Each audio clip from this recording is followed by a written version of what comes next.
Hello students. आज के lecture में हम डिस्कस करने वाले हैं ग्राफिकल रिप्रेजेंटेशन थ्रू मैट्रिक्स, यानी किसी ग्राफ को आप मैट्रिक्स में कैसे कन्वर्ट कर सकते हैं। ठीक है, देखिए किसी ग्राफ को मैट्रिक्स में कन्वर्ट करने के लिए हमारे पास में दो मेथड होते हैं। एक मेथड होता है हमारे पास में एडजेसेंट मैट्रिक्स, एडजेंसी मैट्रिक्स। एक होता है हमारे पास में इंसिडेंट मैट्रिक्स। इंसिडेंट या इंसिडेंट मैट्रिक्स एक ही बात है। देखिए, तो इस लेक्चर में हम आज कोशिश करेंगे कवर करने की एडजेसेंट मैट्रिक्स ओनली, और नेक्स्ट लेक्चर जब हम डिस्कस करेंगे उसमें बात करेंगे हम इंसिडेंट मैट्रिक्स की। तो देखिए शुरू करते हैं। देखिए हमारे पास में दो तरह के ग्राफ होंगे। एक ग्राफ होगा डायरेक्ट अनडायरेक्टेड ग्राफ, क्योंकि कन्वर्जन दोनों ही तरह के ग्राफों का होगा। एक तो होगा अनडायरेक्टेड ग्राफ और एक होगा हमारे पास में directed graph. Directed undirected graph क्या होते हैं, इसके लिए हमने ऑलरेडी लेक्चर बना रखा है, आप उसको देख सकते हैं। जब एज को डायरेक्शन दी जाती है तो डायरेक्टेड ग्राफ होता है। जहाँ एजेस के पास कोई डायरेक्शन नहीं होती वो अनडायरेक्टेड ग्राफ होता है। तो देखिए हमारे पास में दो फॉर्मूले हैं एडजेसेंट मैट्रिक्स के। जब हम बात करेंगे तो देखिए एडजेसेंट मैट्रिक्स के हमारे पास में एक फॉर्मूला होगा ए इज इक्वल टू, आप इसको लिख सकते हैं ए आई जे। देखिए यहाँ होगी वैल्यू वन। क्या कंडीशन है कि if there exist an edge between ith and jth vertices, ith and jth and zero otherwise, यानी दो वर्टिसेस के बीच में कोई एज है तब हम वन लेंगे, अदरवाइज हम जीरो कहेंगे। सेकंड हमारे पास में डायरेक्टेड ग्राफ के लिए फॉर्मूला हो जाएगा, ये हम वन और जीरो वैल्यू ले रहे हैं कोफिशिएंट मैट्रिक्स के बारे में, यानी जो मैट्रिक्स बनेगी उसकी जो कोफिशिएंट मैट्रिक्स बनेगी उसमें जो एंट्रीज जाएगी वो आपके पास में वन और जीरो के फॉर्म में जाएगी। तो यहाँ पे देखिए वन होगा if there exist an arc v i v j in directed graph G, और जीरो होगा अदरवाइज। तो बेसिकली हमारे पास में दो फॉर्मूले हैं, एक अनडायरेक्टेड ग्राफ के लिए है और एक डायरेक्टेड ग्राफ के लिए है। तो देखिए एग्जांपल लेते हैं और समझते हैं दोनों को कैसे हम करेंगे सॉल्व। सपोज करिए आपके पास में एक ग्राफ दे रखा है और आपको उसको कन्वर्ट करना है। देखिए ये आपके पास कोई ग्राफ है, सपोज करिए। पहले हम अनडायरेक्टेड ग्राफ को लेंगे फिर डायरेक्टेड ग्राफ को लेंगे। देखिए, और इस ग्राफ में हमारे पास में वर्टिसेस हैं। सपोज करिए हमारे पास में फोर वर्टिसेस है। This is V1, V2, V3 and V4।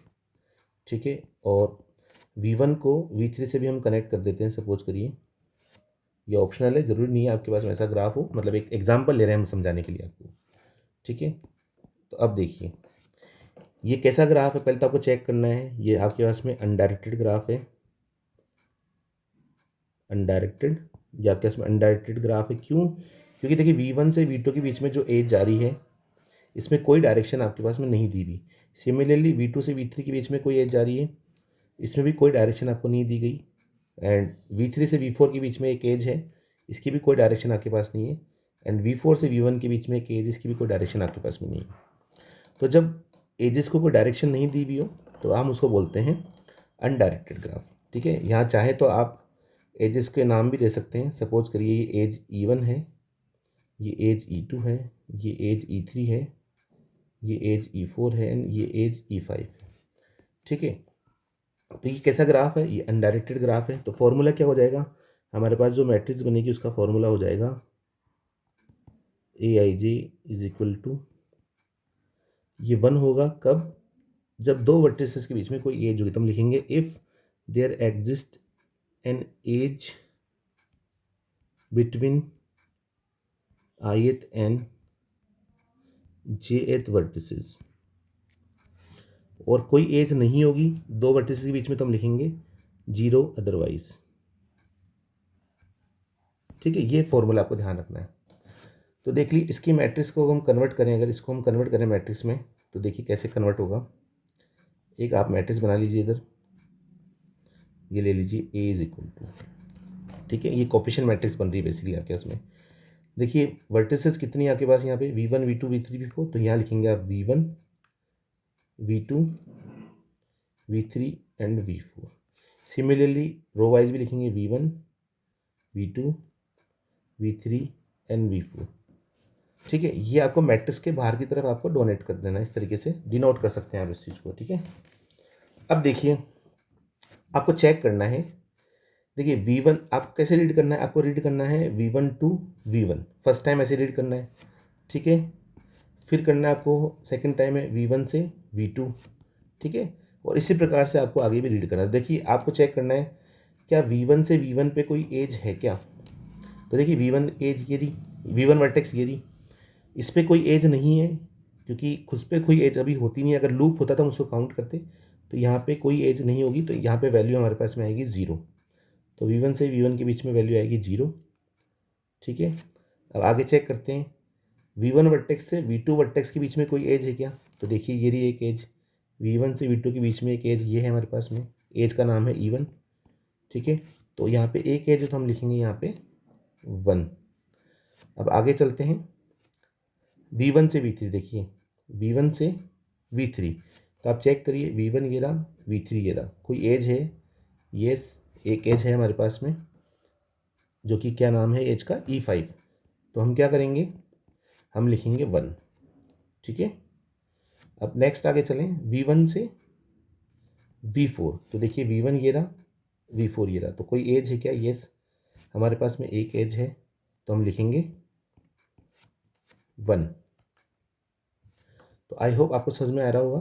तो ये हमारे पास में फर्स्ट वर्टेक्स के बारे में बात हो गई। ठीक है, अब हम सेकंड में बात करते हैं। सिमिलरली V2 से V1 के बारे में बात करते हैं। क्या V2 से V1 के बीच में कोई एज है। देखिए V1 से V2 के बीच में एज थी, तो ऑब्वियस है कि V2 से V1 के बीच में भी एक एज होगी। ठीक है, तो हम यहाँ पे लिखेंगे 1। अब आगे चलते हैं V2 से V2 के बीच में कोई एज है क्या। देखिए V2 ये वर्टेक्स ये रही। अब ऐसे ही एज कब होती, जब सेल्फ लूप होता है। कोई लूप नहीं है तो यहाँ पे कोई वर्टेक्स नहीं है, तो हम यहाँ लिखेंगे 0। ठीक है, अब आगे चलिए V2 से V3। तो देखो ये रहा V2 और ये V3, कोई एज है। तो एज एक है हमारे पास में E2, तो हम लिखेंगे 1। ठीक है, क्योंकि फॉर्मूला हमारे पास में क्या, देखिए हमारे पास फॉर्मूला क्या है कि if there exist an edge between ith and jth पर, यानी दो वर्टिसेस के बीच में कोई एज होगी तो हम 1 लेंगे, और कोई एज नहीं होगी तो हम 0 लेंगे। तो इस फॉर्मूले बेस पे ही हम इसको ड्रॉ कर रहे हैं बेसिकली। ठीक है, अब आगे चलिए V2 से V4। देखिए तो V2 वर्टेक्स ये रही, V4 वर्टेक्स ये रही, इनके बीच में कोई एज नहीं है, नथिंग इज कॉमन, तो आप क्या लिखेंगे 0। तो फॉर्मूले में आपके पास आएगा 0। ठीक है, तो ये हमारे पास में सेकंड रो भी कंप्लीट हो गई। ठीक है, ये फर्स्ट रो सेकंड रो दोनों कंप्लीट हो गई। अब आगे चलिए V3 से आपको चेक करना है V3 से V1। तो देखिए V3 ये रहा, V1 ये रहा, कोई एज है। यस, एक एज है ये रही। ठीक है, तो आप क्या लिखेंगे 1, क्योंकि V1 से V3 देखो ऑलरेडी एक एज थी, इसलिए V3 से V1 भी एक एज ऑलरेडी होगी हमारे पास में। अब देखिए V3 से V2। देखिए तो V3 से V2 एक एज ऑलरेडी है हमारे पास में। ठीक है, तो हम लिखेंगे 1।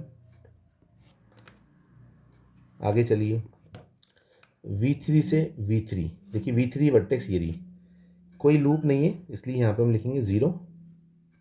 ठीक है, नेक्स्ट चलिए V3 से V4। देखिए V3 ये रहा, V4 ये रहा, कोई एज है क्या। ये एक एज हमारे पास में। ठीक है E3, तो हम लिखेंगे यहाँ पे 1। ठीक है, ये वैल्यू है हमारे पास में 1। नेक्स्ट चलते हैं V4 वर्टेक्स से V1 पे चलते हैं। ठीक है, तो देखो V4 वर्टेक्स ये रही, V1 वर्टेक्स ये रही, कोई एज है क्या। यस, एक एज है हमारे पास में, तो हम लिखेंगे 1। ठीक है, नेक्स्ट चलिए V4 से V2 चेक करिए। ये देखिए V2 ये V4, इनके बीच में कोई एज है ही नहीं। ठीक है, तो वैल्यू क्या आएगी 0। ठीक है, आगे चलिए V4 से V3। देखिए V4 ये रहा, V3 ये रहा, कोई एज है क्या। यस, एज है हमारे पास में E3, तो वैल्यू क्या आएगी 1 आएगी। ठीक है, और नेक्स्ट चलिए V4 से V4। देखिए V4 वर्टेक्स ये रही, कोई लूप है क्या इस पर, नहीं है, तो वैल्यू आएगी हमारे पास में 0। ठीक है, तो ये जो मैट्रिक्स हमारे पास बन के आई, ये इस ग्राफ का कन्वर्जन है, यानी इस ग्राफ को आपने इस मैट्रिक्स में कन्वर्ट कर दिया। तो यही आपका कन्वर्जन है, यानी किसी अनडायरेक्टेड ग्राफ को डायरेक्टेड ग्राफ में कैसे आपको कन्वर्ट करना है। ठीक है, तो अब अगला एग्जांपल लेते हैं जहाँ पे हम लेंगे, हमारे पास में कैसी वर्टेक्स होगी, हमारे पास में एक डायरेक्टेड ग्राफ होगा। ठीक है, ठीक है, अब देखिए सेम ग्राफ ले रहे हैं, लेकिन उसमें हम क्या करें, डायरेक्ट उसको हम डायरेक्टेड कर देंगे। देखिए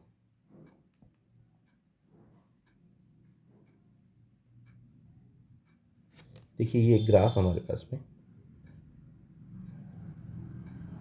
ठीक है, और वर्टिसेस ले लेते हैं इसकी अपन।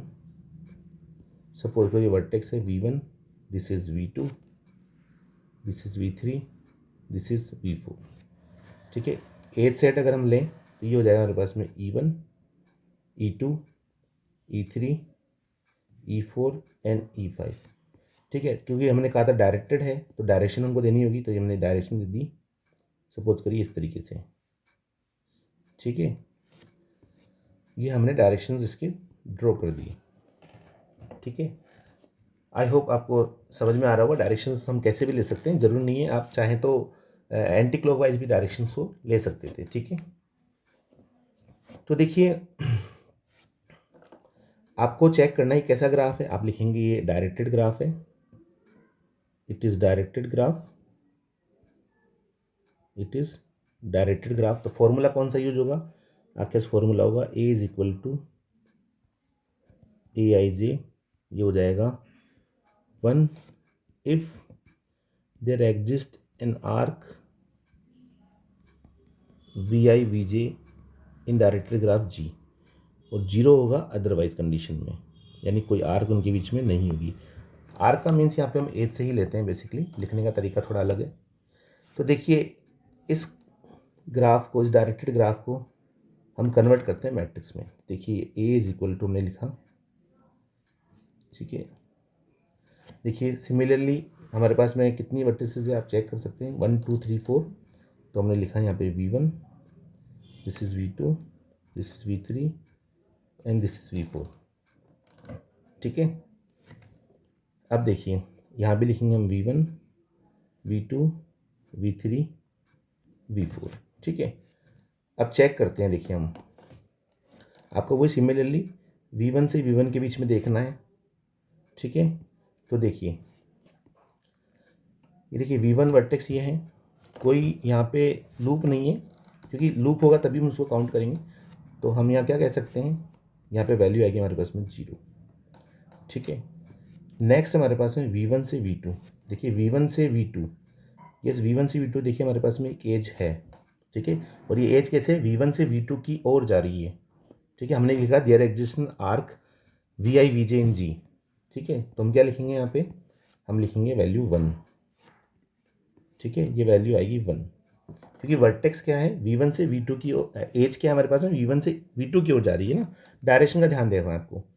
ठीक है, सिमिलरली आगे चलते हैं, V1 से V3 देखिए, देखिए V1 है, ये V3 है, कोई एज है क्या, यस एक एज हमारे पास जा रही है E5। ठीक है, तो हम वैल्यू लेंगे यहाँ पे 1, तो ये वैल्यू हमारे पास में आ गई 1। नेक्स्ट हमारे पास में V1 से V4, देखिए V1 ये है, V4 ये है। अब आप चेक करिए V1 से V4 एज नहीं, आर्क नहीं है, V4 से V1 है, क्योंकि डायरेक्शन देखिए इंपॉर्टेंट है। डायरेक्शन कैसी है, डायरेक्शन V4 से है ना, V4 से V1 की ओर जा रही है। तो हम यहाँ पे क्या लिखेंगे, 0 लिखेंगे, ये इंपॉर्टेंट बात है। देखिए क्योंकि हम लिखें, क्यों हमारे पास था VI टू VJ, लेकिन यहाँ VJ टू VI हो रहा है। ठीक है, डायरेक्शन का, डायरेक्शन की इंपॉर्टेंस है बेसिकली यहाँ पे। तो यहाँ पे क्या होगा, कोई आर्क नहीं है, इसलिए हम यहाँ वैल्यू लिखेंगे 0। अब आगे चलते हैं, पहली रो तो हो गई कंप्लीट, अब सेकंड चलते हैं। देखिए है ना, अब हम बात करते हैं सेकंड रो के लिए। तो देखिए V2 से V1, देखिए ये V2 है, ये V1 है। तो मुझे बताइए आप, क्या V2 से V1 कोई आर्क है, नहीं है, जबकि आर्क कैसे है, V1 से V2 है, क्योंकि डायरेक्शन क्या है एज की, V1 से V2 है। तो हम लिखेंगे V2 से V1 कोई आर्क नहीं है, therefore the value will be 0। Next चलिए V2 से V2, देखिए V2 ये रहा, कोई लूप नहीं है। ठीक है, तो वैल्यू होगी आपके यहाँ पे 0। नेक्स्ट चलिए V2 से V3, देखिए V2 ये रहा, V3 ये रहा। तो V2 से V3 तो एक एज जारी है, देखिए ये रही एज E2 की डायरेक्शन क्या है, V2 से E3 है, ठीक है ना, इसलिए हम वैल्यू लेंगे यहाँ पे 1। आगे चलिए V2 से V4, देखिए V2 कहाँ है, वर्टेक्स V2 ये रहा एंड वर्टेक्स V4 ये रहा, इनके बीच में कोई एज कनेक्टिंग एज नहीं है, इसलिए हम वैल्यू लेंगे इसकी 0, ठीक है। तो यहाँ वैल्यू लिख देंगे हम 0। तो ये सेकंड रो की बारे में बात हो गई। अब बात चलते हैं हम थर्ड रो के बारे में। देखिए V3 से V1, देखिए V3 ये रहा, V1 ये रहा, एज है लेकिन एज कैसे है, V1 से V3 है, नॉट V3 टू V1 नहीं है, लेकिन एज की डायरेक्शन क्या है, V1 से V3 हो रही है, इसलिए हम क्या लिखेंगे, वैल्यू 0 लिखेंगे, ठीक है। ये वैल्यू आई 0।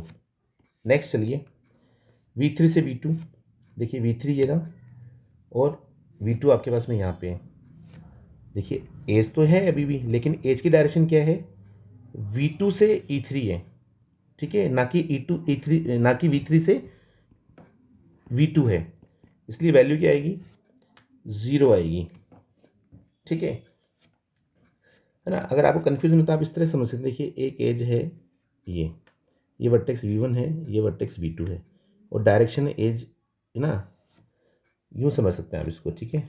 सपोज करिए वर्टेक्स है V1 V2, अगर आपको फिर भी कोई डाउट हो तो मैं एक सिंगल एग्जांपल लेके समझा सकता हूँ आपको, और एक एज है V1, ठीक है। तो देखिए V1 से आप यहाँ पे देखेंगे, V1 से V1 है ना, V1 से V2 के बारे में आप बात कर रहे हैं सपोज करिए,